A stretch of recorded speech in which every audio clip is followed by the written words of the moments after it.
Good morning, Bahamaland. Good morning. Welcome again to another edition of our show. Fayne Thompson here this morning with you on our regular show from 11 until 12 each day. Monday, I shouldn't say each day, Monday, Wednesday, and Friday. Welcome again to another edition of the show. Today's focus, as you know, and I'm sure you've guessed, will be on the aftermath of Dorian. Now, they say this name Dorian is neutral, Candy. Again, we have a special guest. Is it a man or is it a woman? Doesn't really matter. It's a unisex hurricane, but it was it was an interesting hurricane. Welcoming to the show also, we have in studio of course, we have Ms. Rutherford, Candy Rutherford. She's joining us. Everybody knows who Candy is. If you don't know, then you know her business and everything on Village Road. She's a local businesswoman and, of course, concerned with some of the things which have been going on during this hurricane. We're going to interview Candy for the first half of the show, but with a greater focus on what's going on in the Bahamas. Now, Candy's part Abaconian. Yes. Yeah. Welcome to the show. Thank you. She's part of Abaconian, and she's going to be telling us a bit about what she's hearing, what she's understanding that's been going on, and maybe some suggestions to help the powers that be to anticipate certain problems. Candy, welcome, and of course, what's your take on this Hurricane Dorian, male or female?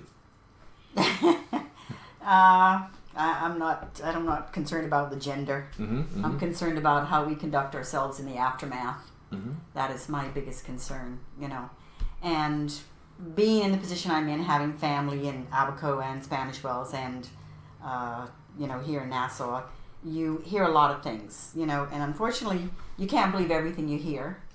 And you'd have to take what you do hear with a grain of salt. Mm-hmm. And, all of hearsay and they did this and they did that, putting all of that aside, putting politics aside, this is a situation that calls for us to be humanitarians right now.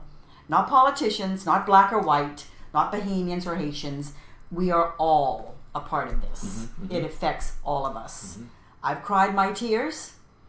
My daughter has set up a GoFundMe page in Hawaii where she lives. She's cried hers. You want to say something a bit about the GoFundMe account? It's on Facebook. Mm-hmm. Her name is Miranda Oldham. Her married name is Oldham. Okay. She's trying to raise $10,000. And as I got to think about raising this money and thinking about how this money would be distributed and who would you give this money to distribute properly, I got thinking about past situations, and this calls for all of us to set aside our differences, set aside our own selfish agendas.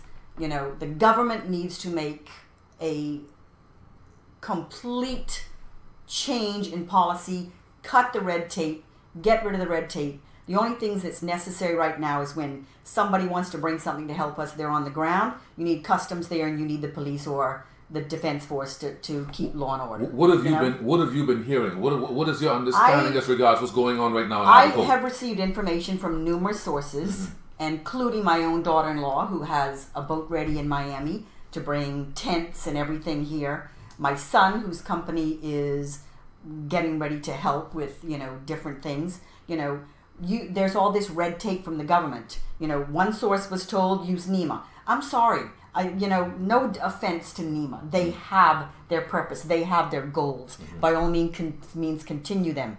But you have to allow these people to come in now and help. Okay? Forget the red tape. Forget all the crap. Forget duty. Forget it all. They are willing. They're ready. You need to let them help. The first thing the government will say is, we got to borrow $10 billion to pay for all of this. Mm-hmm. Why are you going to borrow $10 billion? 5 of it will get where it's going, the other half, God knows where it'll end up. Mm-hmm. And, that, I'm not insinuating anything. I'm saying plain and simple, that's how it's happened in the past. Mm-hmm. So is anything going to change now? I'm admonishing all of us as Bahamians, as Haitians, the whole Bahamian society. Let's put all this foolishness aside and work together and help each other. Specifically, then you have been hearing, or you have certain information which leads you to believe that the process of rescue has been slowed down. Yes. And has been slowed down because of red tape. Yes. And let me be more mischievous. I understand that there are some Americans or some locals who have complained about this putting NEMA between them and their efforts to Yes. help out. Yes. Why is that a problem? Why should we not use NEMA to be the go-between? NEMA has their hands full with what they're doing. Yeah, Okay? And why should we burden them with more to hold up? Because they would have to then go through all of their regulations, sorting things out. This, that. Why are we going to put this on them when they've got their hands full with what they're presently doing? Okay? These people, there are people on this end, able-bodied men. I just got a call from somebody who's volunteering himself. Send me where you want me to go. I'm ready to hammer on roofs. I'm ready to help people. I'm ready to do things. We've got more than enough volunteers. We've got more than enough Bahamian businessmen that have the means, that have the transportation. The boats are going. Boats started going yesterday, taking food and water and everything. It's coming. Abaco needs to know. Don't panic. Don't eat each other yet. We're coming. They need to know that. They need to know we're coming. And the more longer we sit here with the red tape, they don't know that. They're panicking. Are you getting that sense of panic from family members? Yes. Well, give me some examples of it without going into the detail of it all. What's the concern for some of your family members? I'm hearing of looting. I'm hearing of fights, arguments. There's even whispers of people killing each other. But like everything, you can't believe everything you hear. There's false news. There's people exaggerate. So you have to set all of that aside because in the short term, none of that means nothing. The important thing at this point is getting the help there quickly. I understand they're from someone who called me yesterday that we had a man with a DC-10 that wanted to bring food, water, everything. The Bahamas government. Well, I don't know if it was the Bahamas government. But there are no airports in Abaco, right? He would have to land here. He would land and they would have to be taken over, which is doable. We have too many mail boats. We have too many business people that have barges and boats that go back and forth, building docks and this, that, and the other thing. Do you feel... Now, I tried to get someone in NEMA, and the truth of the matter is they don't answer the phone, it just rings. But I would have wanted NEMA to have some kind of response. And we're going to ask NEMA perhaps for the next show on Friday. Well, in their defense, phones aren't working very well in Nassau right now. Yeah, exactly. Okay? Well, I would have thought that the government line would be working. I understand the BTC problem, but I don't understand the NEMA problem. I cannot understand in an emergent situation why those lines are just ringing. That's what I cannot understand. The one thing, Fayne, that this is going to do for us as a country is, the men are going to rise to the top. Okay? This is going to separate the men from the boys. Not only in our people, but in our government. And quite frankly, this is my personal opinion. Okay? If the FNM does not do this right, then I will never vote for them again in my life. They're done with me. They have this one opportunity to get this right. And I am so sorry. Let's talk about Ragged Island. Too easy to do. Ragged Island has gotten it wrong. They got it real wrong. And what are some of the things that you think they need to, in terms of the speed of delivery, the organization of the effort, putting people at ease, psychologists, the availability of banking facilities are down, medical facilities are down, tent cities will have to be built. Yeah. And you mentioned the tents, the tents and so forth. What are we looking at? We're looking at a multi-million-dollar perhaps effort just to maintain Abaco until Abaco can begin to stand up on its own. Let me tell you. There are so many people, foreigners and Bahamian citizens, that already have things in place. If the government just stayed the hell out of it, it would work. Okay. It's the red tape, Fayne. Okay. It's everybody who wants the glitz and the glam and the glory. Everybody wants to be famous. The first thing you asked me was, what's the name of the man who wants to bring all this stuff? He doesn't want to be famous. He just wants to help. We have too many. I ran for government. I know what it's like. Okay? Been there, done that. Everybody wants to be famous. This is the time to sit small and get it done. I'm sorry. Fame is not here for you. A night shift is not here for you. You need to be here for your people. Okay? It's that simple. Am I angry? Yeah, I'm angry. Because I've seen how it's been done in the past. And those were small situations. You had experience to some extent with this in Spanish Wells. I was in Current and Spanish Wells the day after Hurricane Andrew. Okay, Of course I was a lot younger then. Okay, we loaded up my father's boat. We took water. We took food. We took dog food. We took all of this. We took everything. We stopped at Current. We dropped off. We had the Current. We went to Spanish Wells. We had off Spanish Wells. This is what I know that I saw, that I lived, okay? All those young men, black and white, band together. They went from house to house. They put 5 roofs on in a week. Bam, bam, bam, bam, bam, getting it done. There was no fame. There was no glory. There was no arguing. There was just a lot of hard work. And then when they were finished with yours, they went to the next one. And that's how they put themselves back together. But Candy, that's interesting. Let me just put this question to you. 5 houses in a week with a considered community effort. Yeah. It is estimated that 90% of the homes in Abaco, just Abaco alone, if you forget Grand Bahama, have been destroyed. Yes. So we're talking about 90% of the roofs. What kind of length of time are you thinking, and what kind of that sounds like a coordinated, almost like a military effort. Yes. The thing is, Fayne, it's hard to say, but the more red tape we put in people's way, the slower it's going to go. Yeah. When you have a horde of Americans that want to come over and put roofs on, you let them.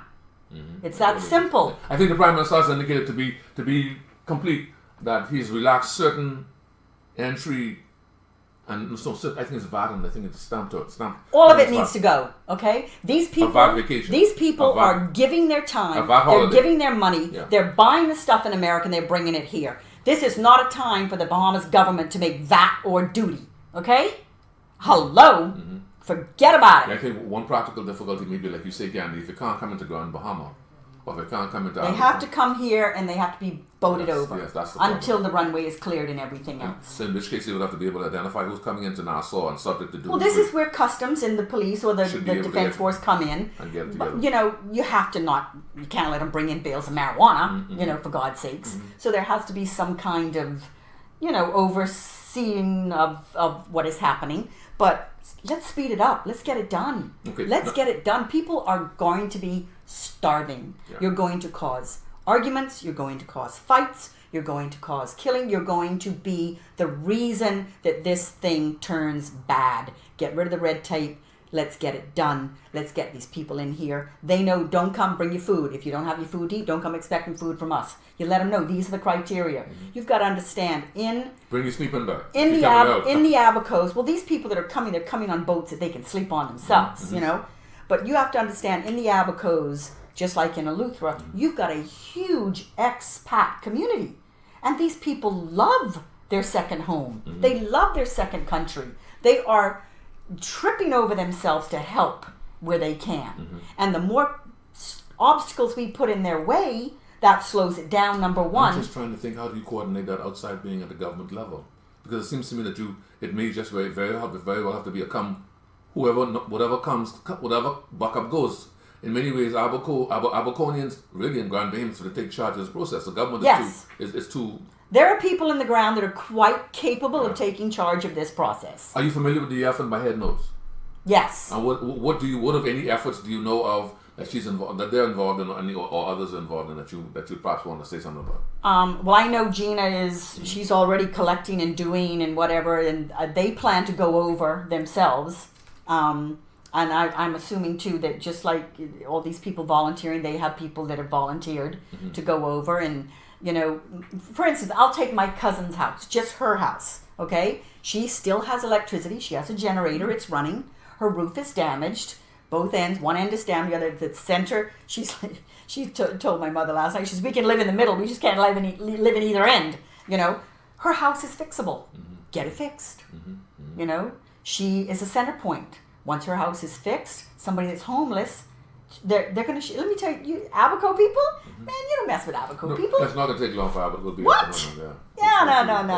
Yeah. Well, we don't need the experience of Ragged Island. We don't need the experience of Puerto Rico. Puerto Rico they had that terrible hurricane and still having difficulties, even though they collected $40 billion. I don't understand that.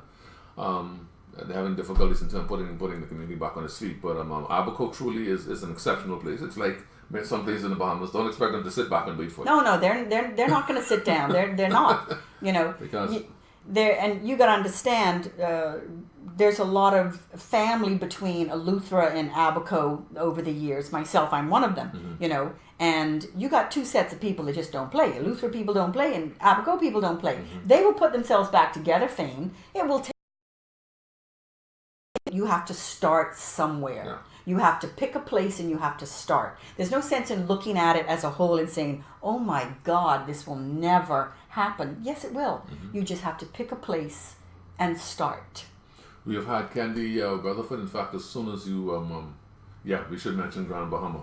We haven't forgotten Grand Bahama. The focus is on Abaco to some extent, and ladies and gentlemen, for those of you who are watching us, because we wanted to say something about the experience that certain people are having in terms of getting it in. The red tape cannot become a problem. That's basically what Candy's saying. Well, the red tape must be anticipated. This applies for Freeport as well. Yes, it does. You have the same situation in Freeport. You have persons, they have a huge expat community themselves. You know, those people are going to be there. They want to be on the spot for Freeport. Whatever goes for Abaco has to go for Freeport. They have to be allowed to come and help. Yes, they have to be overseen. Okay, that's where the Defense Force earns their paychecks. Get them involved, keep them on the ground, keeping law and order, seeing that distribution is allowed to go smoothly and not everybody trying to climb all over and kill each other to get to whatever's there. You know, to be fair and even and whatnot. And it will come in steadily, just for Freeport and for Abaco. The Freeport people are going to be there for their Freeport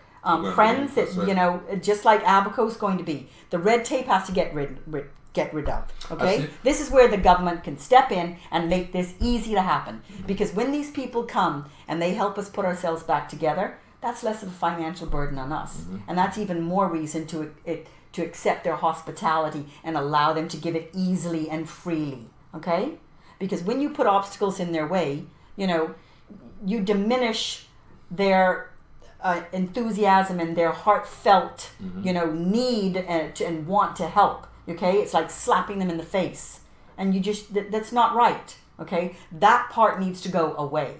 However, it needs to be done. It needs to go away. Candy, we appreciate you coming and joining us. But before you leave, before we just take our break, Candy, your assessment of Hurricane Dorian.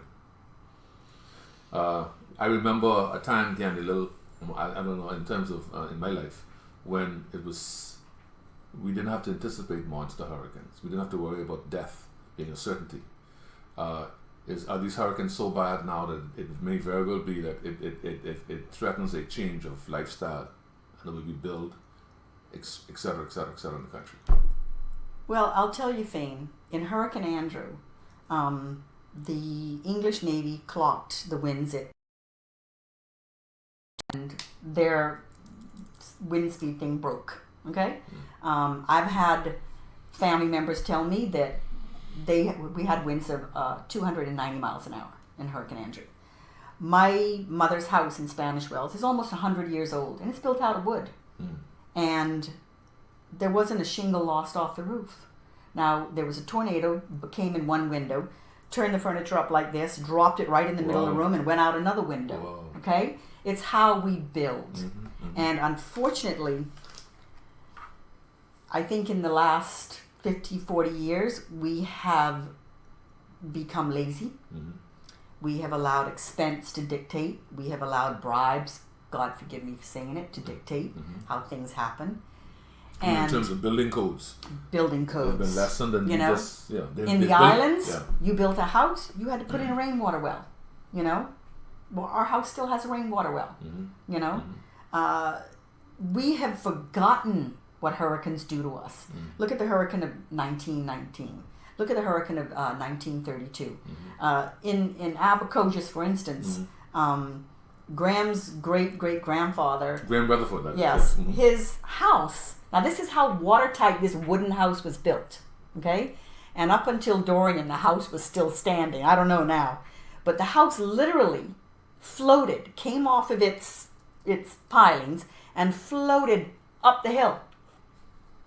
And when the water went down, it rested. It's still on their property, so they left it where it was. They put it back up on the pilings, and they left it where it was. And in my last visit to Abaco, it was still there. I saw it with my own two eyes. Now, I don't know if it's there now. But that'll tell you how we built even our wooden houses back then. That thing was watertight. They didn't even know until they came out of the house that they had moved. Okay? So, yes, we have to be... These storms aren't going away. And every so many 20, whatever, 15 years, one of them knocks the crap out of us. You know, we know this is going to happen. This is that era. Yes, if you look at our history, this is not the first time, and I'm sure it will not be the last time. Absolutely. So we have to know this happens. You know, and I think modern society has just gotten complacent and lazy. You know, if this had happened 50, 70 years ago, people would have taken this more in stride because they didn't have all these things to lose. They didn't have the electricity. They didn't have the computers. They didn't have the phones that nobody's working in. The whole place is falling apart because their phones aren't working. Nemo, by the way, you don't answer your telephone. They got out and they had to walk where they were going, or they had to right. take a boat where they were going to see if everybody was so. So, you know, life has changed. Technology has changed. We've gotten very reliant on it. We can't manage without it. You know, my mother lives right there. I couldn't get her yesterday. I was too bloody lazy to get in the car and drive to her house. You know, so she finally called me last night and said, I've been trying to reach you all day. You know, she lives right there. But, you know, she didn't need me. It's just, that's just an example. You know, so we miss a lot of things now when this happens to us. You know, and if you look at the history of Abaco, this is about the third time or more in the history of their settlement that something like this has happened But has it to been them. devastating? Well, there wasn't as much there to devastate. Remember that. We have more to lose now. Yeah. The communities are bigger. You know, the things are bigger. You know, you don't have your air conditioner. Oh, I don't have my air conditioner. I'm dying. You know, I didn't know what air conditioning was as a child. It was the city. The city of Marsh Harbor. It's no longer just a fishing village. Yeah. The city. Yeah. You know, we're under no illusions. This isn't going to be easy. But you know what I do know? I know that Abaco people are up to the challenge. It's in their blood. It's in their genes. It's in their DNA. They're gonna make it back from this. I know that. All right. Well, listen, we've had Mrs. Weatherford here. We want you to. There's a GoFund account. That your daughter Everywhere you turn, there's a GoFund account right now. Okay. So look out for those efforts by people to support. And of course, I agree. Let's send a message to the powers that be. Fayne, too, I want to take a minute to admonish those people that are collecting this money and collecting these things to, you know, do this in a timely and godly manner. Let's remember we're a Christian nation. Let's make sure these people come first, that we don't, you know, profit off them. Yes. That's right. You know, and you know, it's human nature. None of us are perfect. But let's remember these people in Freeport and in Grand Bahama, they need to be put first. Absolutely. Thank you very much. Okay, we'll take a break right now. Miss Weatherford was with us. It was a pleasure to have her here today. We'll be right back. We're going to take about a 2 or 3 minute, 5 minute break, and we'll be right back.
welcome back to the show, ladies and gentlemen. For those who are following us, we're on from Monday to Wednesday, and Friday, each day from 11 until 12. We're going to make this a standard feature.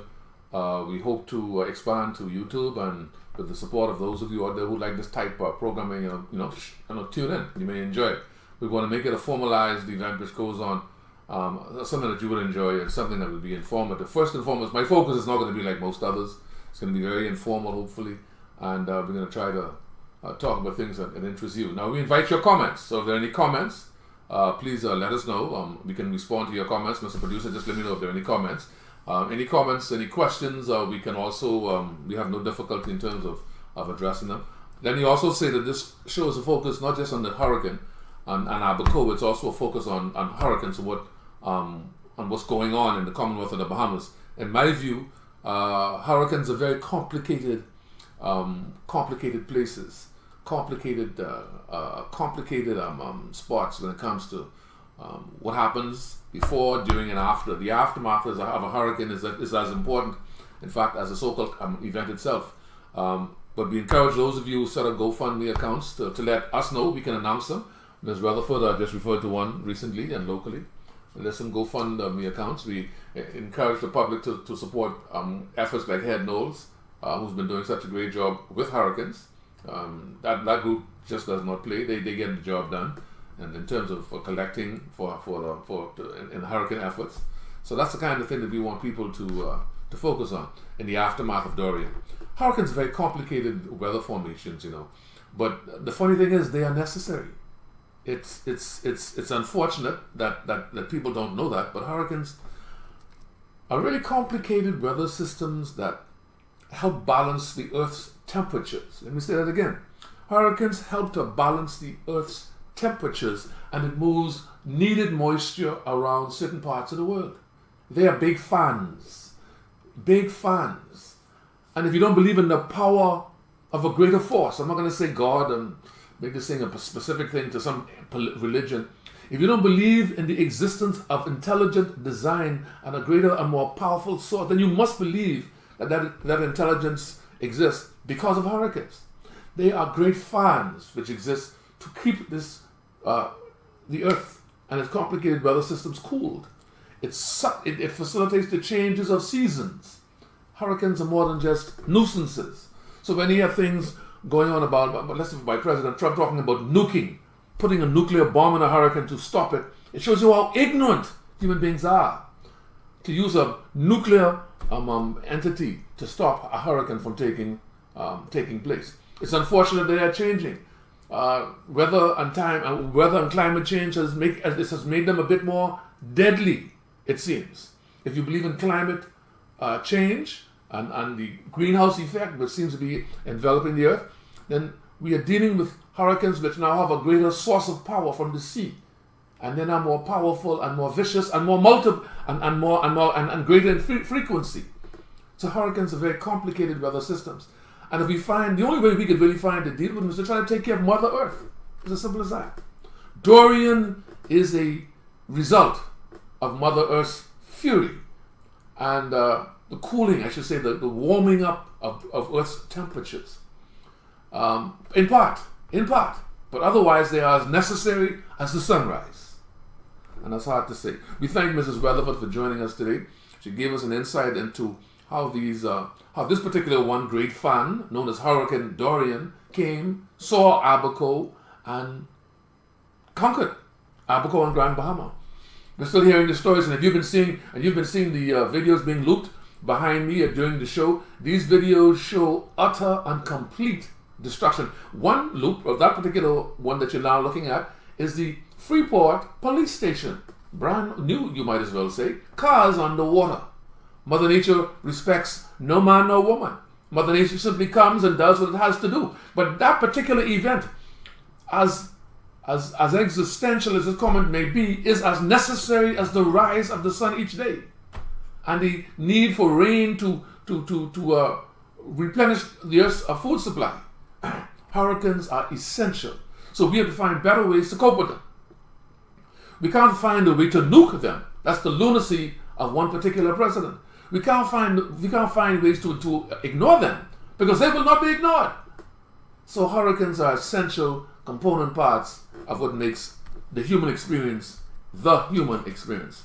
We tried to contact the meteorological department. We couldn't really get the interview that we wanted. We're going to try to reserve that for maybe Friday. But we're not going to push on much more beyond the next few minutes. So, any comments that perhaps we can address? Perhaps the producer just put some. Puerto Rico has not collected that money. Well, there you go. Puerto Rico has not collected funds, which is perhaps an indication that when you decide to contribute, if you set up a GoFundMe account, you must be at least honest about what your intentions are. It seems to me that it seems to me that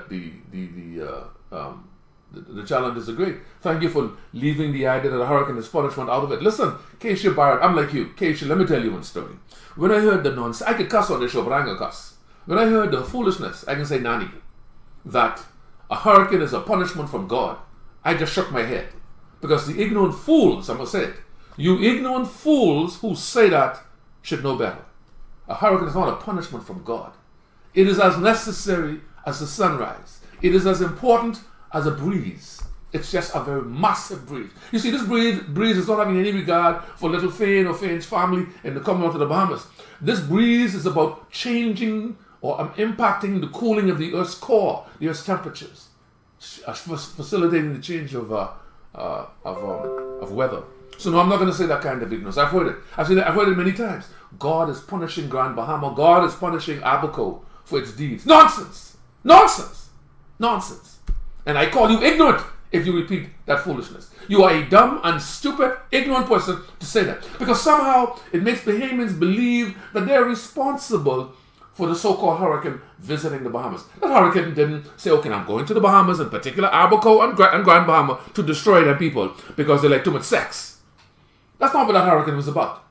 That hurricane was about, I'm here to cool Earth's temperatures, to facilitate the change of season, etc., etc., etc. It's a much more fundamental conversation. So you see, the ignorance of it all should not be encouraged. The ignorance of it all should not be encouraged. And Keisha Barrett, I appreciate that. I appreciate that comment. I've seen it, Keisha, and it really is annoying. It really is annoying. It really is annoying when I see it because it tells me how perhaps still ignorant some of us are. And if you hear a pastor saying that, tell that pastor Fayne Thompson says he's a dumb, stupid person.